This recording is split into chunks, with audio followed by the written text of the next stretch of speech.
Hey everyone, welcome to Ask a Puppy Trainer Show. This is episode 102. I'm Bethany and Sparky. This is Harry. He's adorable. He likes to bite ears. He's so cute. He bit my chin too. He was just saying hello. It's like a little love nibble. It's a love bite. It's a love bite, yeah. Anyway, guys, just a reminder how to give us questions is you can DM us on Instagram and we'll get your questions there. If you're on YouTube, you can also comment below the videos. If you have any questions for us today, just put it in the comments below and we'll grab it. Hey, don't pull mine out. He's biting it. Okay, get it away from him. There we go. He's going for everything. We call that baby shark. He's a puppy. Baby shark. I love his fur. It's so cute. How do I always get the mic? It's so cute. Why do we still have these? Because who needs to listen to you? I mean, really. Hey, I'm the comedic release. Is that what you are? I don't know. I don't know what I am. Okay. That's what you go for. All right. Now. Okay, so I need my space. I need your mic. You can hold the puppy. All right, so we have a student, Goose. I just love that name. It's so cute. And it is a 4-month pit Rottie mix. Yes, even if you submit multiple questions, because we had a question from Goose last week, please still remind us age and breed or breed mix of your dog. It gives us a really good idea. It helps tremendously on what kind of advice we can give, and we are going to give sometimes breed-specific advice because we're used to working with a lot of breeds. I love Harry. I really, really love him. Ow. You're going to have to pull your mic farther over. Ow. I'm yelling in your ear. You can yell. It's fine. All right, I'll yell. Okay, so 4-month-old pit Rottie. Tips for flying on airplanes, traveling in airports around 6 to 9 months old. So I'm guessing when he gets to be that point. And yeah, let's go with that. This is definitely your jam. I've got some tips, but this is your wheelhouse. So I get the mic? Go ahead. No, just speak. I missed the question. I wasn't planning on talking because you told me I didn't have a mic. Seriously? Yep, you got to read it. You didn't listen. I didn't even listen at all. You guys see what I have to deal with? It's really bad. It's really bad. It's going on a plane. Oh, we talked about this, I think, in our last lesson as well, a little bit. What was the actual question, though? So flying? Tips. Tips 1, how to get the dog on the plane. If they're going under cargo, like in the actual cargo bay, that means that you basically have to get a special crate for it. You have to make sure to get the little locks that go on all 4 sides of the crate. It's very common to have dogs break out, and Goose is a nutter. She is a crazy dog. So she is going to probably be moving around that crate a lot, so you want to find one that actually matches her size more perfectly, maybe even a little bit smaller you normally would get. Do all 4 of your buckles, but also you can start helping them get used to the different feelings of turbulence by taking your crate, putting on an elevator, riding up and down, taking them out of the crate, training them a little bit, and just kind of working them through that energy. Because basically what you're trying to help them understand is that they can be calm even in movement. And Goose is not a naturally calm dog. Another suggestion I would make too is if you need any kind of like service animal, you could also train her to be a service animal at a later age, and service animals can fly on the plane as well. But you do have to have a legitimate reason for needing a service animal. That's the big thing. And whenever you're prepping, just some other things advice that Sparky actually gave me a while back that he decided not to share with you is to use like if you have a bass in your home and you can play noises that have a loud bass to it while you're working with your dog. Just place, come, just existing, hanging out, food, rewards, while there's a louder bass coming from some type of music. Put it right by the floor that your dog's cot is next to. Oh yeah, that's a good idea too. Or on the bed on the floor. Now, we don't want to blow out their ears or anything. We just need them to feel something. And you could also find some really good plane sounds as well and see if that'll travel through your bass speaker. And then the other thing I've done before is I don't have a rocking chair, but I have those patio chairs that like wiggle. They're on like the circle. So if you have swivels, just like any type of chair that's unstable, if your dog is small enough, have them hop up there and then they can bail right out again. Have them hop up, they can bail right out. And then after a few repetitions, have them hop up and keep them there. Just do some blocking and steady the chair for them and food, and then maybe move the chair a little bit. I have a little dog, Happy. She's smaller than Harry. Oh my God, I love Harry. smaller than Harry. And I got one of those, I forget what they're called, but they're the exercise things where they're flat on top and then they have the air half circle on bottom. And I would put her on top of that. I would steady it for her. And then when she was doing really good, I would move it a little and then food, food, food, move it a little, food, food, food. So there's things like that that you can do to condition movement as well as sound. And then obviously just taking them to a busy mall, an outdoor mall, things like that for all the people and get them used to, or just see how they do with those types of situations. Okay.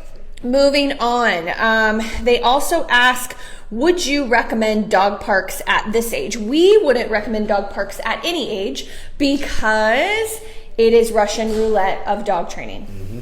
I also have thought about a new concept too. It's like the UFC of the dog world as well. So for the Russian roulette that Bethany's talking about, it's like 4 out of 5 times you might have a great experience. That 1 out of 5 might be a bad one.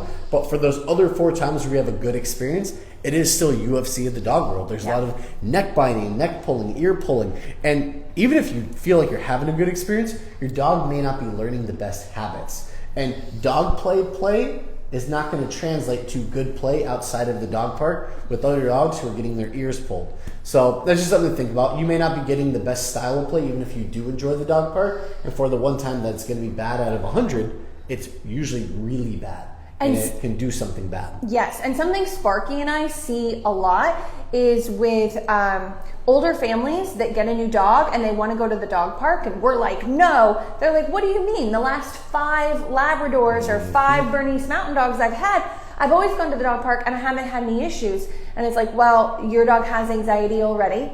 Or a lot of it, I think, is the huge influx in dog owners and in tighter spaces in suburban and city neighborhoods. There's just way more. It's too many for it to be a true good social, to have good social potential. And also social potential also means that there's human interruption as well. And humans don't do that. They come to the dog park and they hang out on a bench in the shade and talk to each other, or they're on their phone while their dog is humping everybody. Yeah, it's so true. Or rushing the front gate. Oh, that drives me crazy when you guys let your dogs rush the front gate of the dog park. The new dogs coming in. Yeah, and I know, well, I don't know how much you work outside of dog parks down here, but like where I live, there's a lot of dog parks, and that's where I go to work dogs around distractions. Outside the dog park. Is outside the dog park. So I see all this stuff go down. There's at least a fight once a week. And the one that I live at is pretty nice. It's big.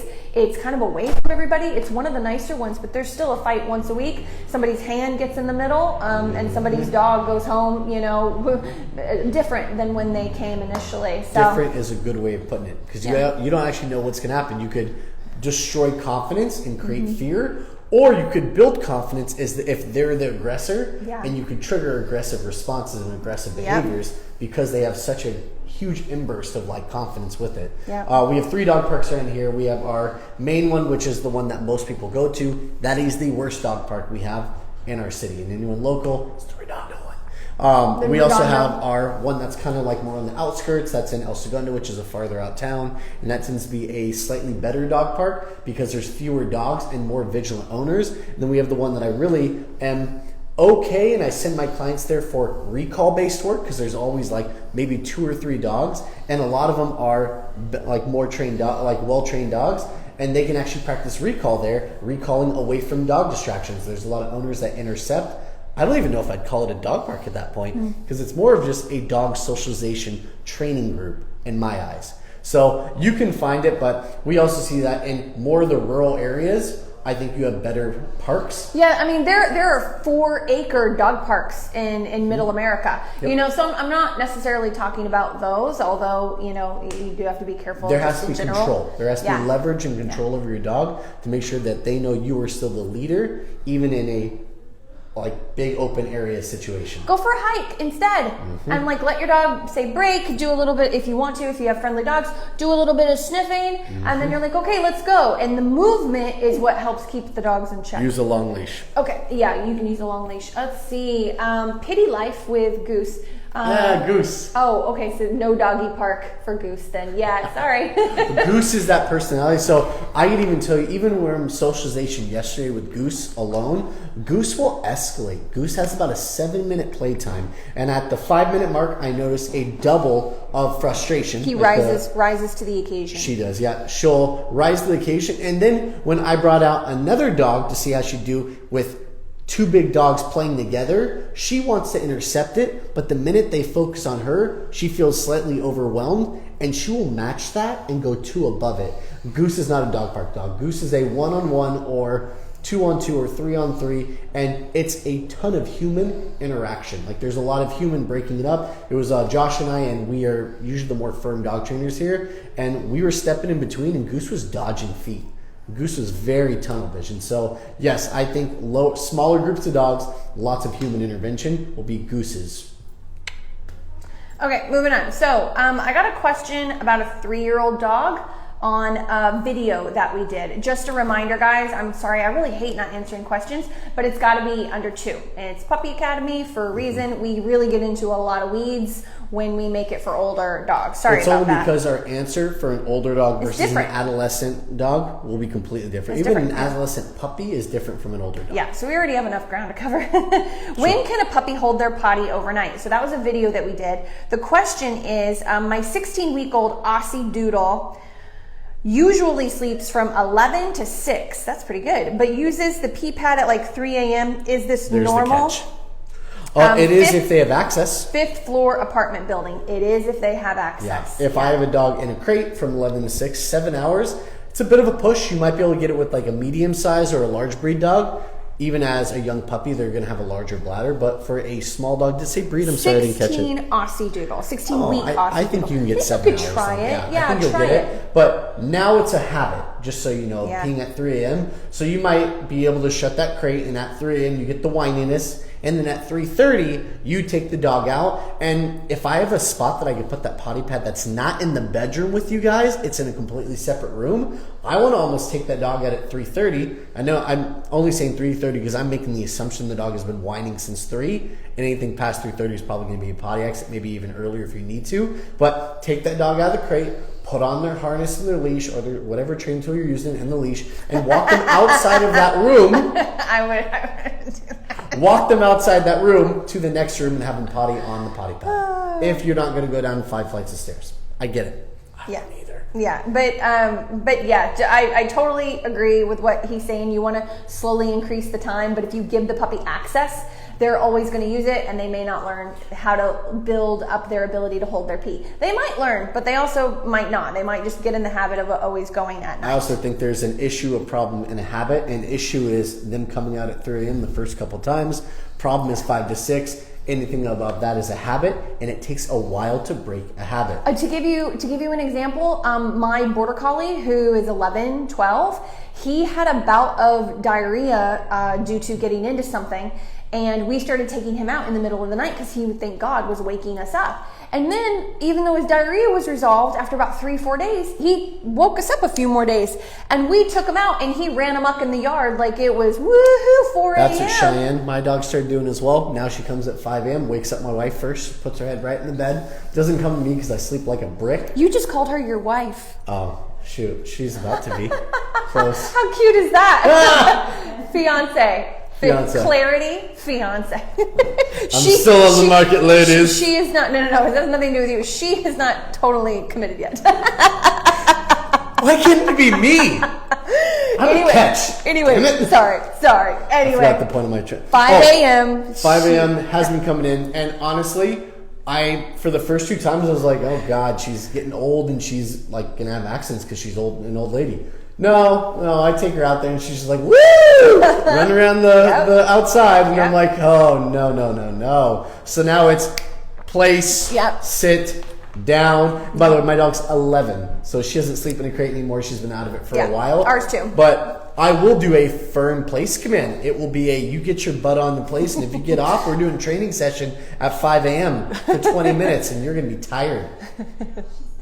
She's 10. Oh, she's 10. Clarification. This is why she's going to be my wife. She knows better about my stuff than I do. Well, that's normal. That's just women are smarter. Men. Yep, there you go. Okay, tips for potty training in an apartment. That was a video that we did, and someone said, can I get a schedule sent to me? Yes. So go on, who was this? Emma, I have no idea. Emma, go to our Instagram, and you can direct message us and ask for the puppy schedule, and we'll send it to you. That goes for anybody on TikTok too. If you guys would like to see our, just very beginning phase of like a new 8-week-old puppy, you can adjust it to your age of puppy. Head over to Instagram and direct message us, and we will get that over to you. I adore him. Like, adore him.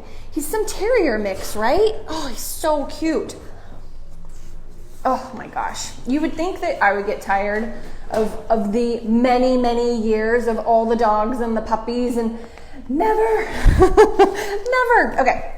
All right, so let's see here. How long to leave a puppy in the crate?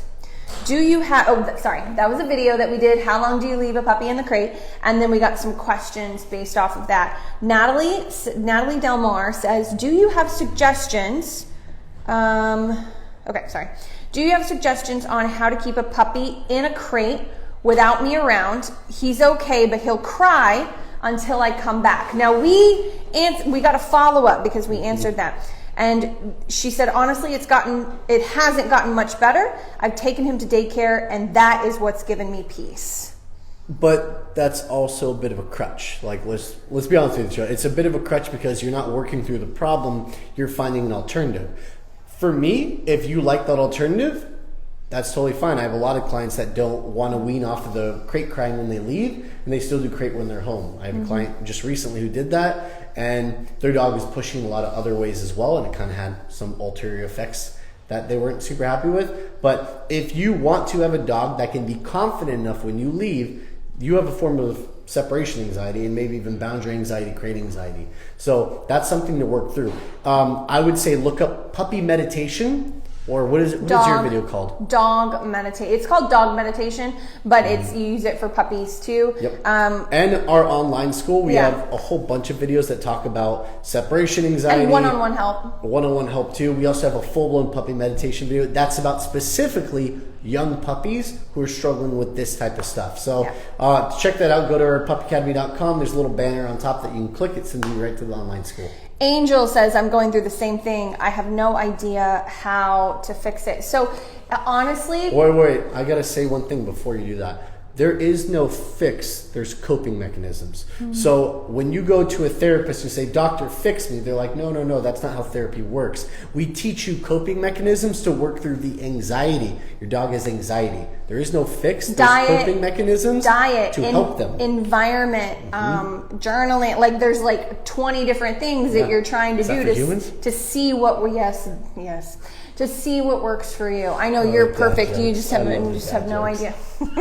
No idea about any of that. You were doing calm crate patterning, which is the puppy meditation. You're helping them by you're not eliminating, well, possibly eliminating, but limiting the amount of affection you give them outside of the crate. Because why would a dog want to go in the crate if they just got affection out of the crate? And take it all that of time where you give affection and swap it for training. You need to teach your dog how to look to you as a leader, not as someone who just gives affection and softness. When you firm up your body, it allows your dog to soften. This is what we see happening the most, and it's so hard to teach in a video, even in person. This is what is happening. America and the rest of the world, the West especially, this is what is happening. We are doing our puppy training, all of that, and we're doing what everybody says, as far as management and crate structure and all that, but you're still having these issues.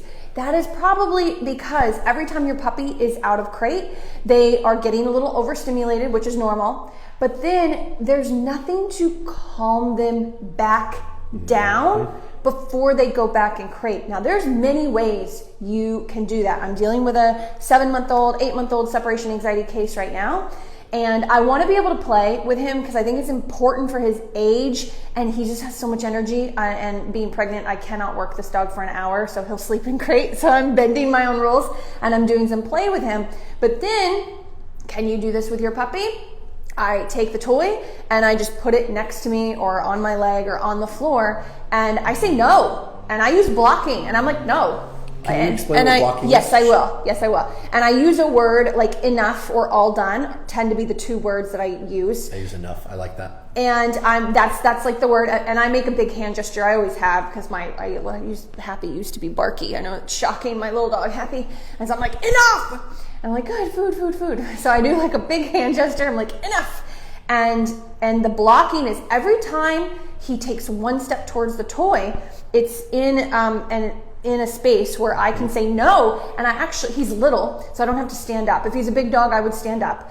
And I actually bump into him. It's not a push, it is an actual bump and release, okay? And then I would use leash, because he did challenge me on it, because his brain is used to getting what he wants.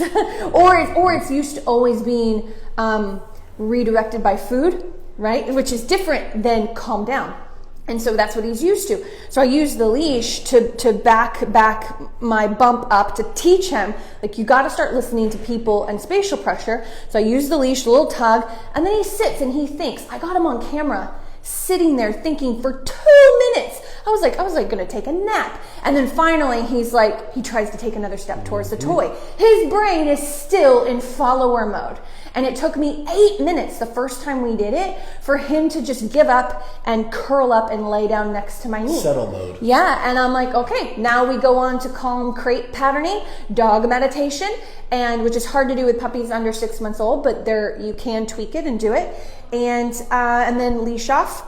Did he fuss? Of course he fussed, because that's what we're working on. That's what they do. But I had to get him there. And it's like every time you leave the room and your puppy wants to follow you, you have to teach them not to follow you.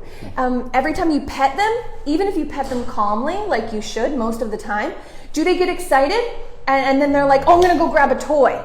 You know, they're not bothering you, so you don't think much of it. But they're redirecting that follower mode energy. So our dogs, our puppies, are living in a constant overstimulated state while they are with us in our homes all the time, and they can't calm down unless we put them in crate and they're able to be in crate. But for those of us who are struggling with the crate thing, it's not working. And so you've got to really go after those small moments during the day, all day, of do they constantly, greet you when you come in the room and you greet them back? That's a big no-no. Are they following you everywhere you go? Can they not be at a distance from you and rest? On command, just all these things, guys, you need to be paying attention to, and it's not an easy thing. You're gonna need to get one-on-one help. Sorry, it's a hard thing now. It's a hard thing now to learn how to do, and we're so oversaturated with so many different types of training techniques online. They're not all interchangeable, and they can't always be combined. Yeah, it's really hard. Some of you guys, you take our techniques that we have, and I would highly suggest, Angel, that you look at some of our past videos, and because they're all YouTube as well. They're on YouTube, yeah. They're all outlined of like what the question is, and we get so many separation anxiety questions. But what about true separation anxiety, where all of our little tricks and stuff do not work? You're gonna have to get that one-on-one help. There is no way around it. I'm sorry. You have to learn how to work the brain down, not the body. And as much as we can try to help you with that, you need one-on-one help for someone to come into your home and diagnose the root, the source of the anxiety. And dare I say, to properly disagree with arousal in a puppy, which is a very controversial, difficult thing to do. I have 2 things to add. One, you already mentioned, I just want to validate it with another point. And 2 is, when I'm doing all of this work with my dog, this place work, I use a place cot usually. I use something that's elevated off the ground. Yeah, the difference between a cot and a bed is what he means. A bed is on the ground, which is an easy step off. A cot is elevated off the ground, so it's a step down. So when I do my block, like Bethany's mentioning, by the way, the block, the reason we say it's a quick bump, instead of a push, is most time when I see this, they push back. It's a game. But also, I want to mention one more thing. She mentioned the leash. That is incredibly valuable, because when because your dog already has bad habits. Yes, and I would say 75% of you guys out there, you're soft. You're soft with your puppies. And you know it as well. I tell people that every day. They're like, yeah, we are. Your dog is not going to take those bumps seriously, because you can do this and think that's it. It's fast. It's lightning quick. You're not going to do it. Let's be honest with you. That's okay. Build up that confidence to do so. It's your leash when you do the bump pressure. That extra pressure up and out keeps your dog away from you, and it almost like re-engages that spatial pressure to build confidence. The reason I like the place cot as well, promise I was going somewhere with that. The place cot is something that has a gap between you and it. So when I do that bump, they step off, they get that bump, it pushes them back, and they have to breach this gap to get to you again. It's harder, and most dogs will settle quicker with a place cot, with leash, in a firm body block. That's it. That's all I got. All right, no, that's all good stuff. Stewing, I was waiting for you to finish. It was so hard for me not to interrupt you. You did have a lot of energy. It was a very good delivery. That's because I've been building. I've been loading. All right, guys, I've only got one more question, and it's a good one. Diamond Ferret says, did you guys go to school to become trainers? And I want to become one myself. Okay. I'm going to say this. When I first Maybe I should go first. When I first started training, there wasn't a lot of schools out there. No. And even the schools that they have now, there aren't a lot of well-accredited schools. Most of them are online. You go online, you answer some questions, you watch some videos, and they accredit you. I don't know if I agree with a lot of those. I think that training and learning how to become a trainer, you need one-on-one. And when I did finally find a program that was one-on-one, I learned more in 2 weeks than I learned in months of taking all these online accreditation programs. I care so little for these accreditation programs that I don't even cite them on my website. I don't cite them anywhere because I don't care about them. Because you pay $50 and you take a test and you read a few forms and you're good. You got to understand. I know that we have the ring light here and it takes a few years off of our face, but you're looking at 15 to 20 years ago. Okay, a long day. 15 for you, right? Oh yeah, I was saying I'm young still. I'm 30. Oh Lord. I'm 32. Well, maybe it's more like 10 for you. I'm almost 40. I think I've been doing it for about 12 years now. Yeah. Yeah. So it's been it's been a minute. Social media didn't always exist in the way that it exists now. I know that's hard for y'all to believe over in TikTok land, but there was a day where we didn't have access to all of this stuff.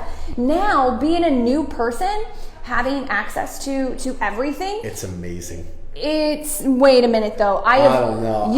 Wait. Would you just simmer down? Ooh, I got arguments. Simmer down. Woo. It's amazing for you. I work with shadow students all the time and brand new trainers. And I'll tell you, as good as it is, it's also so overwhelming.